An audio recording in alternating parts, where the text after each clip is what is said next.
우리 하나님 말씀은 누가복음 24장 44절부터 49절입니다. 또 이르시되 내가 너희와 함께 있을 때 너희에게 말한 바 곧 모세의 율법과 선지자의 글과 시편의 나를 가리켜 기록된 모든 것이 이루어져야 하리라 한 말이 이것이라 하시고, 이에 그들의 마음을 열어 성경을 깨닫게 하시고, 또 이르시되 이같이 그리스도가 고난을 받고 제3일에 죽은 자 가운데서 살아날 것과 또 그의 이름으로 죄사함을 받게 하는 회개가 예루살렘에서 시작하여 모든 족속에게 전파될 것이 기록되었으니 너희는 이 모든 일의 증인이라. 볼지어다 내가 내 아버지께서 약속하신 것을 너희에게 보내리니 너희는 이로부터 능력으로 입혀질 때까지 이 성에 머물라 하시니라. 아멘. 부활하신 거룩한 날, 또 우리에게 주시는 참 소망이 이 시간 예배하는 우리 모든 성도님들에게 넘쳐날 수 있길 예수님으로 축원합니다. 앞뒤좌우 인사 한번 하시죠. 오늘도 참으로 잘 오셨습니다 하고 인사하시겠습니다.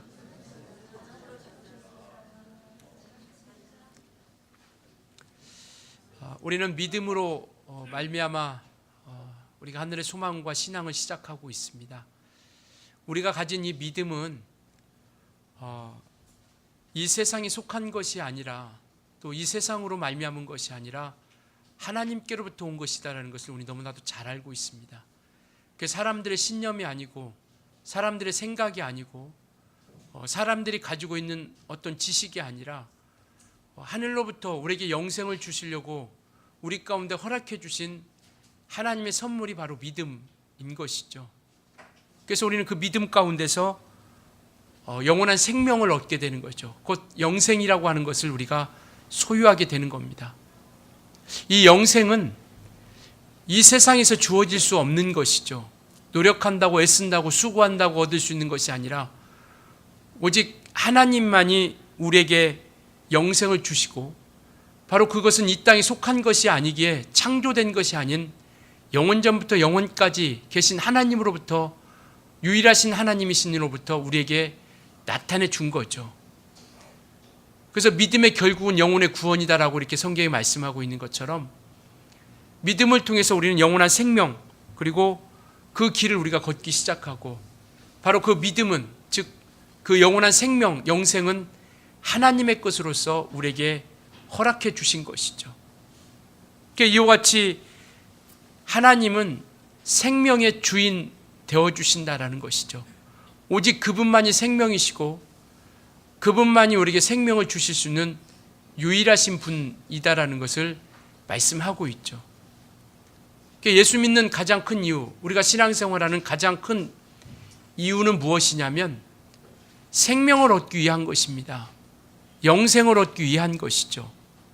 그래서 우리는 그 영원한 생명과 영생이라는 것을 얻기 위해서 그 생명의 주인 되어주신 하나님 앞에, 예수 그리스도 앞에 우리가 나오는 겁니다. 그래서 예수께서 바로 내가 곧 그 길이다라고 이렇게 말씀하고 있죠. 무슨 길이냐? 생명을 얻을 수 있는 유일한 그 길이라는 겁니다. 영생을 얻을 수 있는 유일한 그 길이 바로 예수 그리스도로 말미암아 우리 가운데 허락해 주신 거라는 것이죠.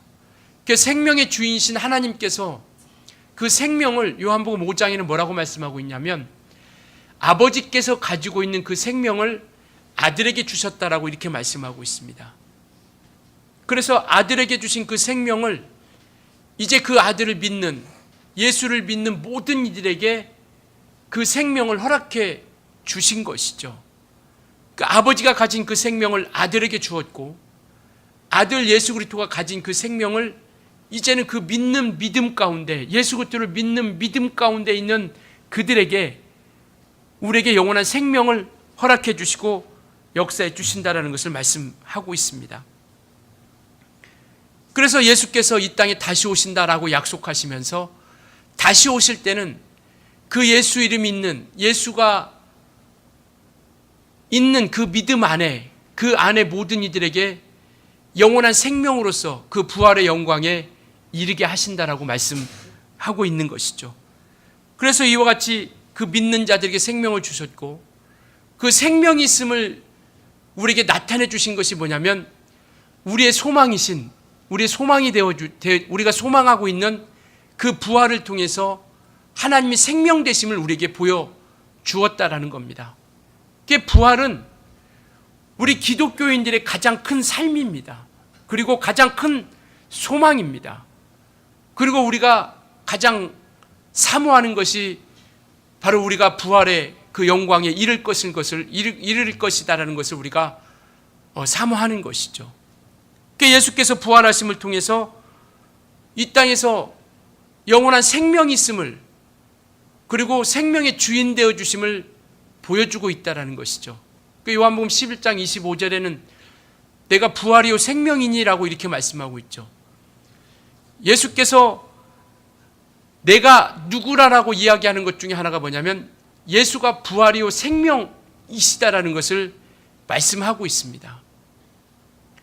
그러니까 예수께서 이 땅에 십자가의 죽으심을 통해서 그것으로 끝나지 아니하고, 무덤 속에 머물러 있음으로 끝나지 아니하고, 부활하심을 통해서 하나님의 생명이 있음을 예수 부활의 사건을 통해서 우리에게 보여주고 있다는 것이죠.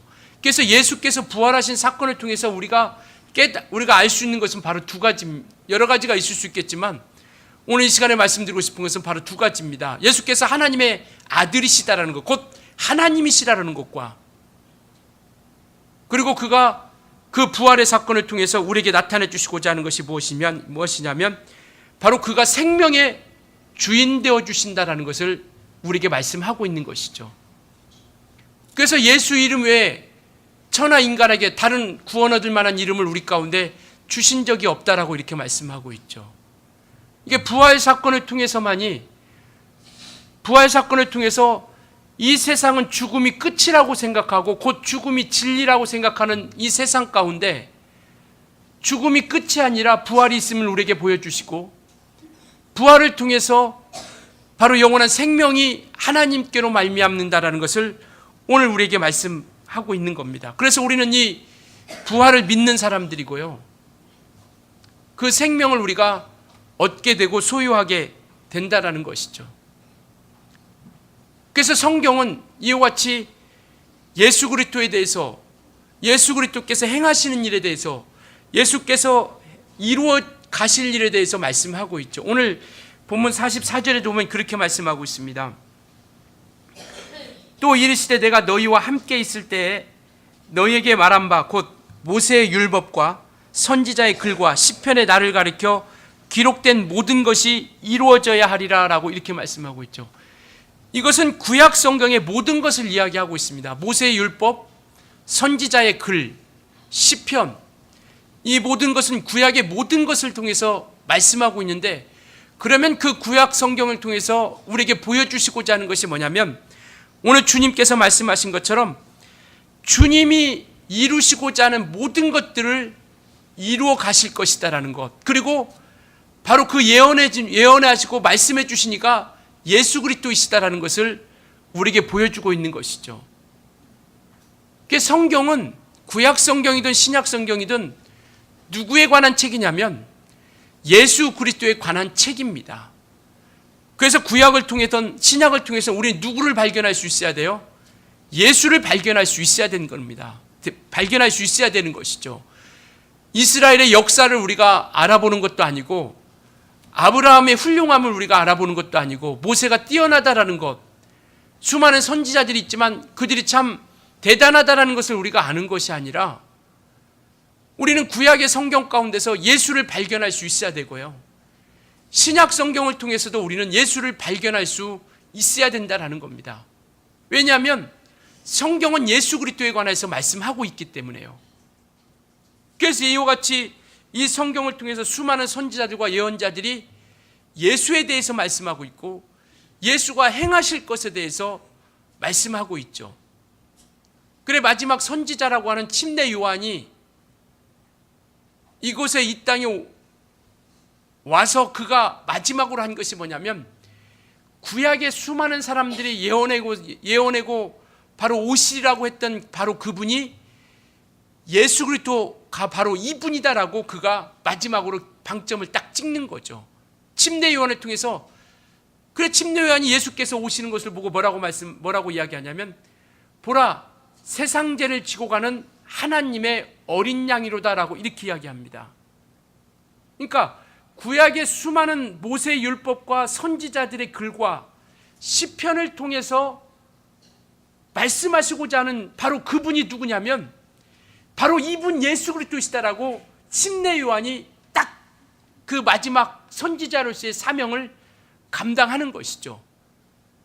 그리고 바로 사복음서를 통해서 예수님의 사역을 말씀하시면서 그래, 침례 요한이 얘기한 바로 그분이 이분이다. 그분이 바로 하나님의 아들로 오셔서 하나님의 일을 이루어 가셨고 하나님의 역사를 이루신 분이다라는 것을 사복음서를 통해서 우리에게 보여주고 있는 것이죠.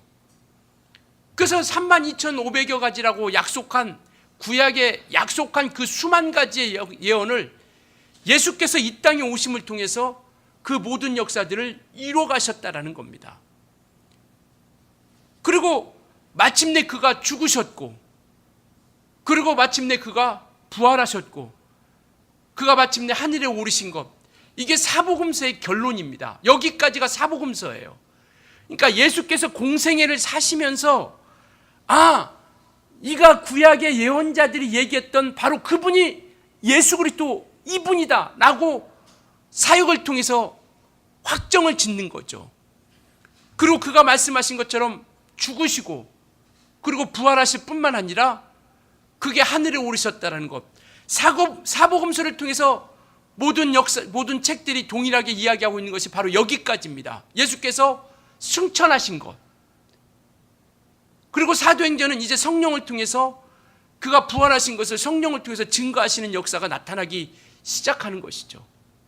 그래서 구약의 수많은 성경들이 예언했던 것을 바로 예수께서 이 땅에 오심을 통해서 그가 말씀하신 모든 것들, 심지어는 내가 목마르다, 때로는 침뱉음 당하는 것, 때로는 좌우편에 앉는 강도들은 다리를 꺾었지만 바로 그 예수 그리스도께서는 다리를 꺾지 아니하리라 예언하신 그 모든 예언의 말씀들이 하나하나 모든 것들이 예수를 통해서 완성해 가셨죠.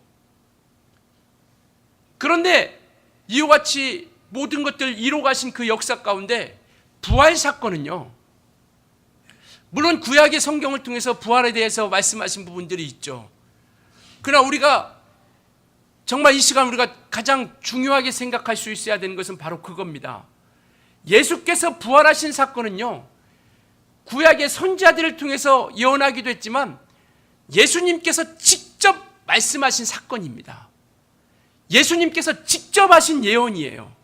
내가 예루살렘에 올라가서 죽고 그 다음에 부활하실 것은요, 사람이 이야기한 것이 아니라 예수님께서 직접 말씀하신 거예요. 진리가 되시고 생명이 되시고 하나님의 아들이시니까 그가 죽고 부활하실 것, 3일 만에 다시 부활하실 것에 대해서 직접 말씀하신 것이다라는 겁니다. 우리는 이 진리를 믿는 거예요. 예수께서 말씀하신 것이 우리가 진리라는 것을 우리가 너무나도 잘 알고 있습니다. 그 예수께서 하신 말씀, 그 말씀을 통해서 우리가 이제는 그가 진리이기에 그가 말씀하신 것 또한 이루어갈 것이다라는 것을 우리가 분명히 알게 되는 것이죠. 그 진리의 약속을 믿는 자들에게는 진리가 일하심의 약속을 우리에게서 나타내고 그것을 증거하고 있다라는 것이죠. 말씀이 살아 역사하는 교회, 바로 진리가 역사한, 진리를 믿고 의지하는 그곳 가운데서 하나님의 약속이 이루어지는 것 아니겠습니까? 그래서 주님께서 부활하실 것에 대한 것은요, 예수께서 친히 말씀하신 거예요. 주님께서 이 땅에 오셔서 친히 말씀하신 거기에 반드시 그것은 이루어져 가는 것이고, 그것을 믿는 자들에게 또한 그 말씀의 역사를 통해서, 우리를 통해서 그 부활의 역사를 우리가 경험하고 체험하게 해주신다는 것이죠. 오늘 좀 성경을 좀 찾아볼 텐데요, 좀 이렇게 옆에 계신 분들이 좀 성경을 좀 빨리빨리 좀 이렇게 좀 찾아주세요. 찾아주셔서 우리가 좀 성경을 좀 많이 좀 이 시간에 읽도록 하겠습니다. 그러니까 24장의 내용은 바로 그거예요. 예수께서 부활하심을 통해서 나타내 주시는데 이들이 믿지 않는 겁니다. 믿지 않는 거죠. 그래서 예수님께서 그 부활을 본 자들을 통해서 이제 그 예수께서 부활하신 역사를 나타내 주고 있는 거예요. 그래서 24장 앞에 보면은 이제 예수께서 죽으시고 무덤 속에 갇혔죠. 갇혔는데 가장 먼저 달려간 사람이 누구냐면 막달라 마리아를 비롯한 여성들이 달려갑니다. 여성들이 겁없이 달려가는 거죠. 그래서 그곳을 발견한 이들이 바로 여성들로부터. 근데 갔는데 마가복음에는 무덤이 돌로 닫혀 있다라고 이렇게 얘기하고 있어요. 그래서 기도합니다. 누가 저 돌을 좀 옮겨줬으면 좋겠다. 돌이 너무나도 크니까 이것이 1톤 정도 되는 돌이라고 이렇게 이야기하기도 하니까요. 그래서 이 돌을 누가 옮겨줬으면 좋겠다는데 천사들이 그 돌을 옮깁니다. 이 로마 군병이나 유대인들은 뭐라고 속이냐면 제자들이 이 예수를 시체를 숨겼다라고 이렇게 거짓말로 미혹을 합니다. 그런데 우리가 이 사건을 통해서 살펴볼 수 있는 것은 뭐냐면 그 돌이 무덤 가운데 막고 있을 때 천사들이 옮기는 모든 것들을 그들은 보았던 거예요. 이 여인들은. 그래서 그 돌이 옮겨진 다음 그 굴에 들어가니까 예수의 시체가 있어요, 없어요? 없었던 겁니다. 그러니까 누가 훔쳐갈 수도 없고 누가 옮겨질 수도 없는 거죠. 그래서 바로 한 천사가 바로 예수께서 부활하셨다는 것, 살아계셨다는 것을 말씀하고 있죠. 그래 24장 6절을 보면 그렇게 이야기합니다. 5절 6절 보면 여자들이 두려워 얼굴을 땅에 대니 두 사람이 이르되 어찌하여 살아있는 자를 죽은 자 가운데서 찾느냐 여기 계시지 않고 살아나셨느니라라고 이렇게 말씀하고 있죠. 그리고 이 말씀을, 이 부활하심의 사건을 본 증인들이 막달라 마리아를 비롯한 요한나와 야고보의 모친 마리아, 많은 사람들이 제자들에게 달려가지만 제자들은 관심이 없죠. 믿지 않습니다. 오직 베드로만 일어나서 무덤에 달려가서 굽혀 돌아보니 세마포만 보이는지라라고 이렇게 이야기하고 있죠. 그 다음 엠마오 도상에서 엠마오로 마을로 가는 그들에게 부활하신 주님께서 나타나셔서 그들에게 이야기하고 있는 것이 13절부터 나타나는 그 이야기입니다. 15절에 보니까 그들이 주님과 예수께서 가까이 이르러 그들과 동행하시나 16절 그들의 눈이 가리워져서 그인 줄 알지 못하더라. 눈이 가리워진 거죠. 그래서 예수님이 동행하시지만 그인지를 알지 못하는 겁니다. 그리고 그들은 19절에 뭐라고 말씀하고 있냐면 선지자이거나 하반절에 보면 그는 하나님과 모든 백성 앞에서 말과 일에 능하신 선지자이거늘 이렇게 이야기하고 있죠. 예수 그리스도를 누구로 하냐면 선지자로 알고, 그리고 21절에 이스라엘을 속량할 자라고 바라노라라고 이렇게 이야기하고 있죠. 그러니까 예수를 누구냐면 이스라엘을 구원할 자인데 해방시켜 줄 자로 그렇게 믿었던 겁니다. 선지자로서 이스라엘을 해방시켜 줄. 그런데 그들에게 이와 같이 예수께서 부활하심을 통해서 그 제자들, 그 두 사람과 함께 이야기하고 있는데 그들은 알지 못하는 거예요. 그런데 그 이야기를 하고 나서 31절을 보니까 27절 먼저 볼까요? 이에 모세와 모든 선지자의 글로 시작하여 모든 성경에 쓴 바 자기에 관한 것을 자세히 설명하시니라. 예수께서 그들에게 자세히 성경에 대해서 설명해 주는 거예요. 선지자들의 글과 모세의 글과 이 모든 구약 성경을 자세히 설명해 주면서 이것이 예수 그리스도에 대해서 관한 설명이다라는 것을 알려주는데, 그때 당시에는 알지 못하다가 조금 있다가 31절을 보니까 그들이 눈이 밝아져서 그인 줄 알아보더라라고 이렇게 말씀하고 있죠. 그러니까 그리고 32절에 그들이 서로 말하되 길에서 우리에게 말씀하시고 우리에게 성경을 풀어주실 때 우리 속에서 마음이 뜨겁지 아니하더냐라고 이렇게 말씀하고 있죠. 그러니까 그들에게 성경을 풀어주기 시작할 때 그들은 눈이 밝아지기 시작했고, 성경을 풀어주기 시작할 때 그들의 마음이 뜨거워지기 시작했다라는 겁니다. 오늘 우리의 믿음이 바로 이겁니다. 하나님 말씀을 들을 때 우리의 눈이 밝아져서 주님을 발견할 수 있어야 된다라는 것이죠. 그리고 우리의 마음이 뜨거워져서 주께로 향한 믿음이 우리 가운데 일어날 수 있어야 된다라는 겁니다. 처음에는 어두워져서 눈이 가려워져서 함께 동행하지만 알아보지 못하더니 주님께서 성경을 풀어주실 때 그들의 눈이 밝아지기 시작하고 바로 그들의 마음이 뜨거워지기 시작했던 것처럼 오늘 우리가 말씀을 통해서, 이 진리의 말씀을 통해서 우리의 눈이 밝아져서 우리가 하늘나라를 그리고 주님을 발견하고 우리 심령이 뜨거워져서 우리 속에서 우리 마음이 뜨거워져서 주님과 함께하는 그런 믿음의 길을 걸을 수 있길 예수님으로 부탁을 드리겠습니다. 그래서 우리는 하나님 말씀을 통해서 우리가 능히 변화되어질 수 있다는 거죠. 오늘 그 말씀을 하고 있는 겁니다. 그래서 이와 같이 그들에게 엠마오로 향하는 그들에게도 나타나셔서 그들에게 또 부활하신 것을 보여주었는데, 이들이 나가서 제자들에게 알려주지만 그들 역시 또한 믿지 않죠.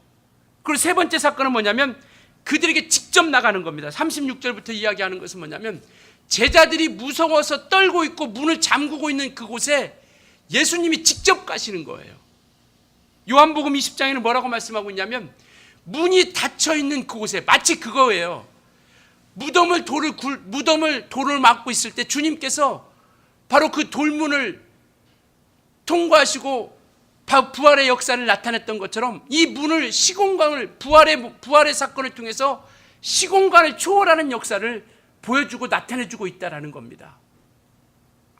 그러면서 이와 같이 그들에게 손과 발을 보이시고 그 다음에 먹을 것을 먹으시면서, 이 말은 왜 이 사건은 뭐냐면 그가 영으로 변화된 것이 아니라 그 모습 그대로 그가 영이요 생명이시기에, 그리고 그가 말씀이 육신이 되어 오신 분이기에 그는 그 몸 그대로 부활하신 것을 보여주고 있는 것이죠. 그러니까 주님이 부활한 사건을 통해서 이렇게 계속 제자들을 향해서 보여주고 나타내주고 있다는 겁니다. 이것이 사람들이 이루어져가는 사건, 사람들의 눈속임을 통해서 이루어진 것이 아니라 예수님께서 친히 말씀하신 사건이 이루어지고 있고 그것이 그대로 나타내주고 있다는 것이죠. 그래서 이 부활은 예수님이 직접 말씀하신 거예요. 다시 한번 말씀드리지만 이 부활의 사건은 3일 만에 다시 살아나겠다고 하신 것은 예수님이 직접 말씀하신 거예요. 사람들로부터 이루어진 것이 아니라.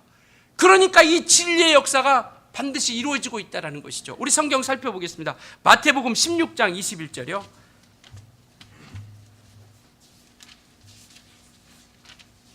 옆에서 좀 찾아주셔서 같이 이렇게 좀 보도록 하겠습니다. 좀 여러 군데 좀 찾아볼 텐데요. 마태복음 16장 21절이요. 같이 읽겠습니다. 시작.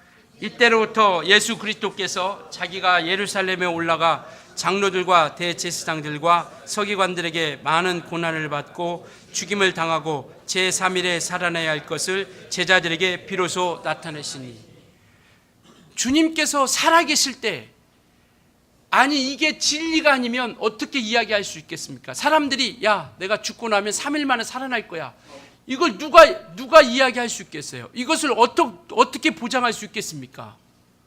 아 내가 죽으면, 예루살렘에 올라가서 죽으면 3일 만에 내가 살아날 거야, 어떤 사람이 이렇게 이야기할 수 있겠느냐라는 것이죠. 오직 참된 진리고 거짓이 없으시고 변함이 없으신 주님만이 말씀하실 수 있는 부분이에요. 그리고 마침내 그와 같이 부활의 역사를 이뤄가는 것이죠. 우리 다시 누가복음 9장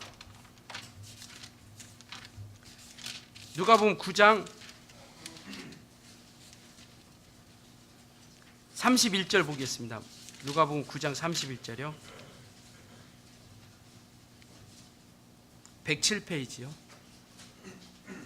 누가복음 9장 31절 같이 읽습니다. 시작.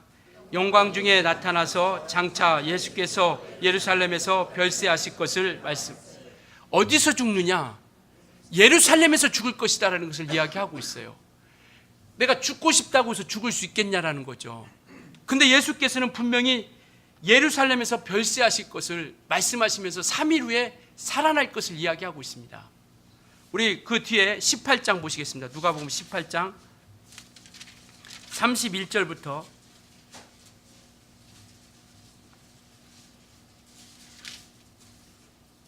31절부터 33절이요. 127페이지입니다. 우리 천천히 같이 합독하겠습니다. 시작. 예수께서 12 제자를 데리시고 이르시되 보라 우리가 예루살렘으로 올라가노니 선지자들을 통하여 기록된 모든 것이 인자에게 응하리라. 인자가 이방인들에게 넘겨져 희롱을 당하고 능욕을 당하고 침뱉음을 당하겠으며 그들은 채찍질하고 그를 죽일 것이나 그는 3일 만에 살아나리라 하시되. 예수님께서 친히 말씀하시는 거예요. 제자들을 불러다 놓고, 야, 내가 예루살렘에 올라가면, 예루살렘에서 별세하실 것을 이야기하죠. 예루살렘에 올라가면 선지자들이 기록된 대로 내가 그 말씀을 응할 것이다. 거기서 능욕도 당하고 희롱도 당하고 침뱉음도 당하고. 침뱉음 당한 것까지 어떻게 이것을 예언할 수 있겠습니까? 그런데 그들은 침뱉죠. 예수 그리스도에게 침을 뱉고 마침내 채찍질하고, 그리고 그를 죽이고 그 다음에 3일 만에 살아나리라. 우리가 성경이 기가 막힌 건 뭐냐면요, 주님이 어찌다 보니까 부활하신 날이 주일날 어떻게 그렇게 딱 맞게 떨어졌냐, 어쩌다 보니까 한 게 아니라요, 구약 성경을 통해서 절기를 통해서 제8일에 하나님께서 큰 날로 정하시고 예수께서 부활하실 것에 대해서, 그날에 부활하실 것에 대해서 이미 하나님께서 이스라엘 백성들에게 그 절기를 통해서 말씀하신 거예요. 그런데 이가 죽고 싶다고 해서 죽을 수 있겠느냐라는 거죠. 죽고 싶어서 올라갔다고 쳐요. 그런데 이때 대제사장과 서기관들과 장로들과 서기관들을 뭐라고 이야기하냐면, 그날이 6월절이거든요. 6월절은 이스라엘 사람들이 6월절 절기를 지키기 위해서 막 흩어져 있다가도 예루살렘으로 모입니다. 그러니까 너무나도 사람들이 많은 거예요. 군중들이 많으니까 이들이 생각하기에는, 대제사장과 서기관과 바리새인들이 생각하기에는, 야, 혹시 예수님을 따르는 사람도 많고, 그들에게 그 예수님을 따르는 무리들이 많고, 그를 의지하는 사람도 많고, 함께하는 사람들이 많은데, 만약에 그를 죽였다가 잘못되면 밀란이 나면 이거 큰일이 아니냐. 그러니까 그들이 생각하기는 뭐냐면, 그러면 이 절기는 피하자. 6월절 절기는 좀 피하고 이 명절이 좀 지나가면 하자. 근데 그때 그들에게 누가 나타나요? 가룟 유다가 딱 나타나는 겁니다. 가룟 유다가 딱 나타나서 내가 예수를 팔 것이다라고 하면서 갑작스럽게 그때 이와 같이 예수님이 잡히고, 이번 주 금요일날 예수께서 십자가에 죽으시고 토요일날 무덤 속에 계시다가 주일날 3일 만에 살아나신 거예요. 그러니까 어떻게 주일날 부활하실 줄 알고 3일 만에 살아나리라 라고 이렇게 이야기할 수 있겠느냐라는 것이죠. 그런데 그들은 말자 하는데 가룟 유다가 나타나서 갑작스럽게 그 일이 막 진행되기 시작하는 거예요. 왜? 예수께서는 안식이 다음 날 부활하셔야 되니까요. 그런데 만약에 그 다음 해에 죽었으면은 안식일 다음 날 그가 부활하실 수 있겠어요? 이건 날짜가 안 맞는 거예요. 만약에 그 전에 했으면 안 맞는 거죠. 딱 이때 이 해에 그 안식일 다음 날 부활절에 예수님께서 시간을 딱 맞추시고 그때 죽으신 거예요. 사람들은 안 된다고 이야기하죠. 하지 말자라고 얘기합니다. 그런데 하나님은 그 계획하신 대로, 그 뜻대로, 그 계획하신 대로 이루어가고 있다는 것이죠. 이 부활 사건이 어쩌다 보니 이루어진 것이 아니라 예수님께서 직접 친히 예언하시고 말씀하신 것을 통해서 그에게 보여주시고 이끌어 주셨다는 것이죠. 다시 본문으로 돌아와세요. 24장이요. 누가복음 24장이요.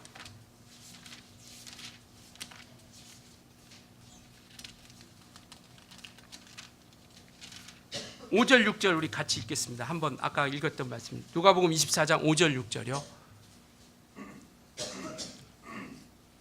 5절 6절 같이 읽습니다. 시작.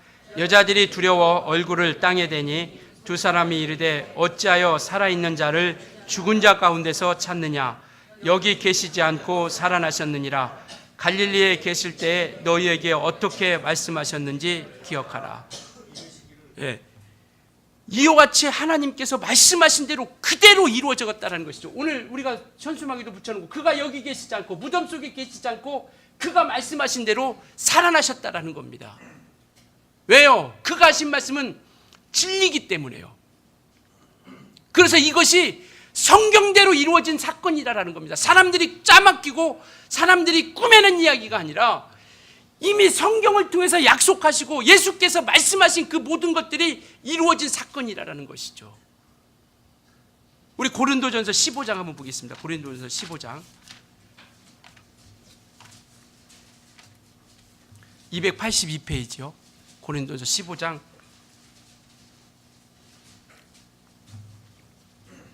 고린도전서 15장 1절부터 8절까지 제가 한 절 여러분들이 한 절 이렇게 읽겠습니다.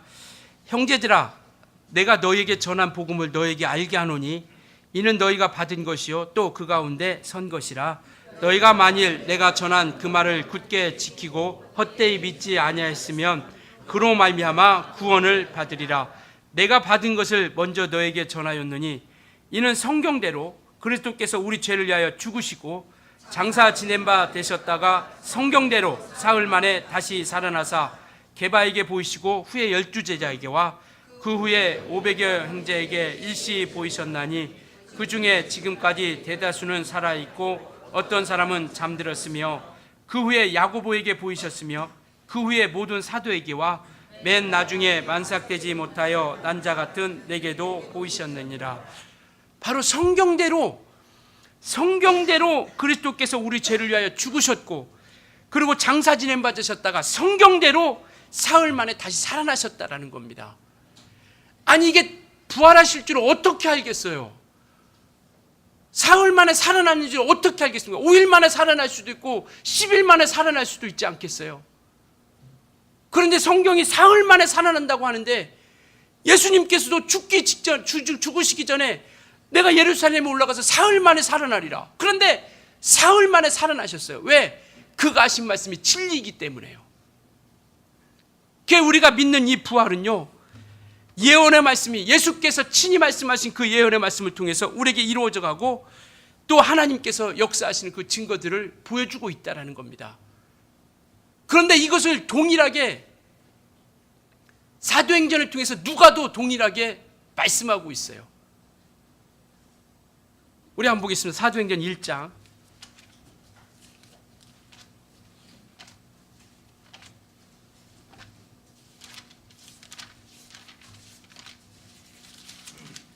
사도행전 1장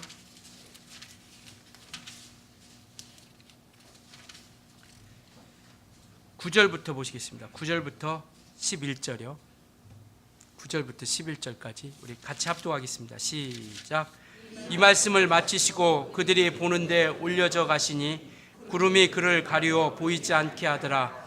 올라가실 때 제자들이 자세히 하늘을 쳐다보고 있는데 흰 옷 입은 두 사람이 그들 곁에 서서 이르되 갈릴리 사람들아 어찌하여 서서 하늘을 쳐다보느냐. 너희 가운데서 하늘로 올려지신 이 예수는 하늘로 가심을 본 그대로 오시리라 하시니라. 그가 부활하신 사건을 통해서 승천하시는 역사를 사람들이 제자들을 포함한 500여 성도들이 500여 사람들이 그 승천의 사건을 보신 겁니다. 무덤 속에 머물러 있지 않고 그가 부활하시고 승천하신 걸, 그리고 마지막으로 약속하신 것이 뭐냐면 이제 하늘로 가심을 본 그대로 다시 오실 것이다라는 것을 말씀하고 있죠. 그 요한계시록의 끝이 뭡니까? 요한계시록에 통해서 말씀하시고 마지막 장 그 끝에 뭐라고 말씀하냐면 내가 진실로 속히 오리라. 아멘. 주 예수여 오시옵소서. 이것으로 성경을 마감하고 있어요. 이제 모든 역사들이 다 마감하고 예수께서 오시는 그 뜻만을 통해서 우리에게 말씀하고 있다는 겁니다. 그래서 이 역사를 통해서 보여주고, 그런데 우리가 부활을 목격했습니까? 여기 우리는 부활을 믿죠. 우리가 부활할 것을 믿고 예수께서 부활하심을 믿죠. 근데 부활을 목격한 사람은 아무도 없죠. 그래서 우리에게 보내주신 것이 뭐냐면 성령을 통해서 우리에게 하나님께서 인쳐주신 역사를 보여주고 있는 겁니다. 오늘 다시 본문으로 돌아와서요 49절 한번 보시겠습니다. 49절 누가복음 24장 49절 우리 같이 읽습니다.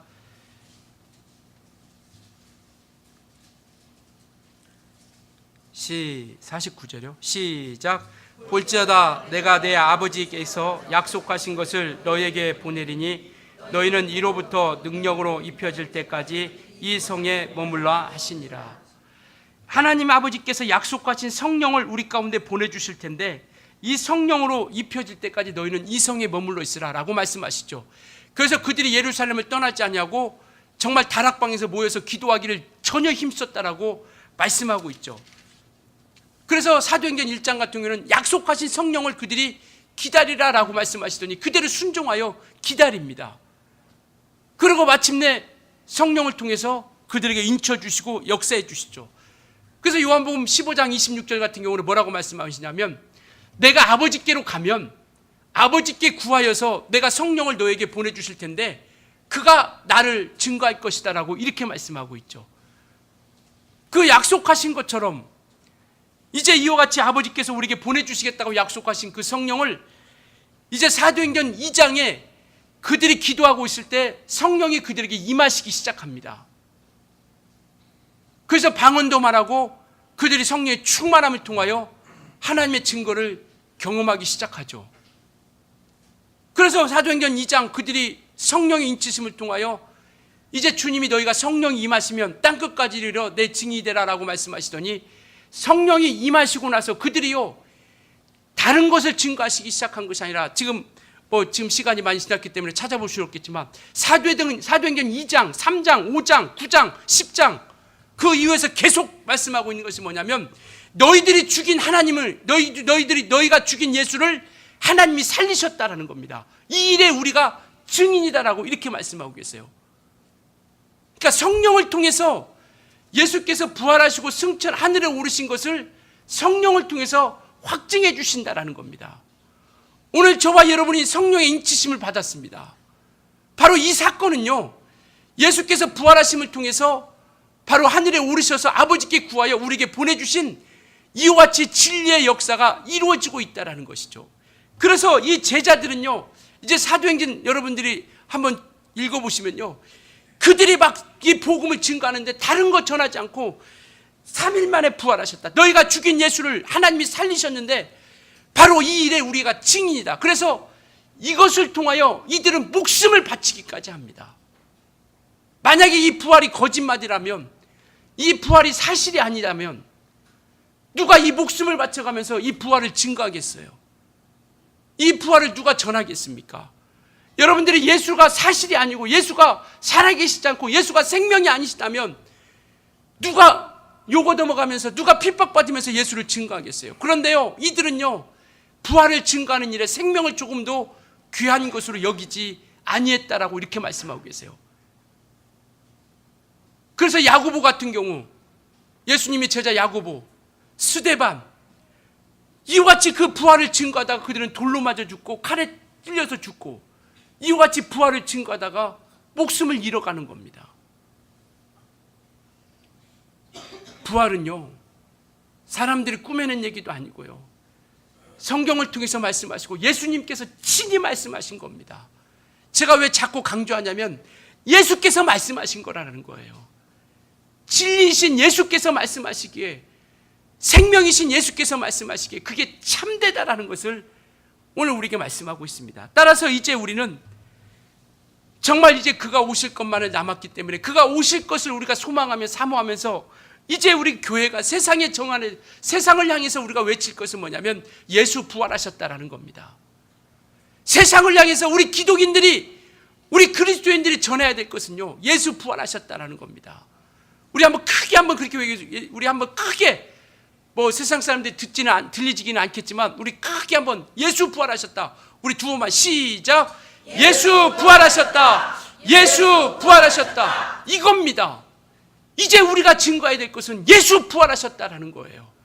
그가 부활하심을 통해서 정말 우리가 똑같이 그의 연합한 자들에게 우리도 또한 부활하실 것이다라는 것을 우리에게 말씀하고 있는 것이죠. 그 제자들이 그 부활을 증거하기 시작할 때 그들에게 부활의 능력이 함께하기 시작하는 겁니다.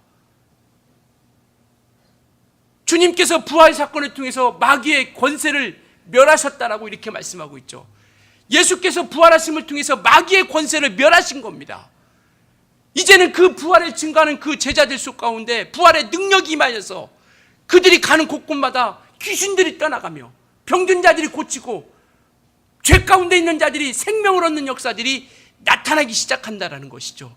이게 부활의 능력입니다. 이제 우리가 부활의 능력을 증거하고 전하는 자, 부활의 능력 있는 사람들은 마귀의 권세를 멸하는 역사가 있어요. 그 능력으로 함께 해주시는 겁니다. 그래서 우리가 부활의 능력을 가지고 증거할 때 주님께서 그 따르는 표적으로 말씀을 확실히 증거해 주신 것처럼 사도들을 통하여 오늘 저와 여러분에게도 이와 같이 부활의 능력을 가지고 나아가는, 부활의 능력 있는 우리에게도 그와 같이 마귀의 권세를 멸할 수 있는 능력으로 우리와 함께 역사해 주시겠다라는 것이죠. 그래서 우리에게 능력을 주시는 겁니다. 자랑하려고 주는 것이 아니라, 뽐내라고 주는 것이 아니라, 과시하라고 주는 것이 아니라, 바로 부활의 사건이, 예수께서 부활하신 사건을 통해서 마귀의 권세를 멸하셨던 것처럼 이제 부활의 능력을, 부활을 증거하는 문에서 우리에게 부활의 능력 있는 우리에게도 동일하게 정말 마귀의 권세가 멸하는 역사들이, 귀신을 쫓아내므로, 병든 자들을 고침으로, 복음을 증거함으로 죄 가운데 있는 자들이 바로 주께로 돌아오는 역사들이 나타나기 시작하는 것이죠. 이게 부활의 능력입니다. 이제 성령을 통해서 저와 여러분에게 부활의 능력을 하나님께서 주셨어요. 이제 우리가 기도할 것은 바로 그겁니다. 정말 부활의 능력이 우리 안에 있게 하셨사오니 이 예수 부활을 증거할 때마다 하나님께서 마귀의 권세를 멸하시는 역사가 이제 우리를 통해서 나타내 주기 원합니다. 그래서 부활의 능력 있는 곳에는 마귀의 권세가 당연히 멸해야 된다는 거죠. 그래서 성령으로 말미암아 귀신 쫓는 것이면 하나님의 나라가 너에게 임한 것이다 라고 이렇게 말씀하고 있죠. 부활의 능력 있는 자들에게는 귀신도 내어 쫓고 병든 자들도 고치고 죄 가운데 있는 자들에게 생명을 얻고 죄 사함을 받게 하는 역사들이 이제 우리를 통하여 증거되고 나타나기 시작하는 것이죠. 그래서 우리는 이제 부활의 능력을 우리가 정말 그분이 오실 때까지 전하고 전파하는 것이죠. 그래야 하면 로마서 8장 11절에 말씀하고 있는 것처럼 예수 그리스도를 살리신 이의 영이 너희 가운데 계심을 통하여 우리 또한 그 부활의 영광에 이를 것이다라는 것을 말씀하고 있습니다. 정말 부활의 능력을 통하여 그 부활을 증거하고 그 능력을 우리가 나타내는, 정말 말씀이 살아 역사하는 그 믿음의 역사의 현장들을 우리 모두가 만들어가는 거룩한 주의 일꾼들이 되어줄 수 있기를 예수님으로 축원합니다.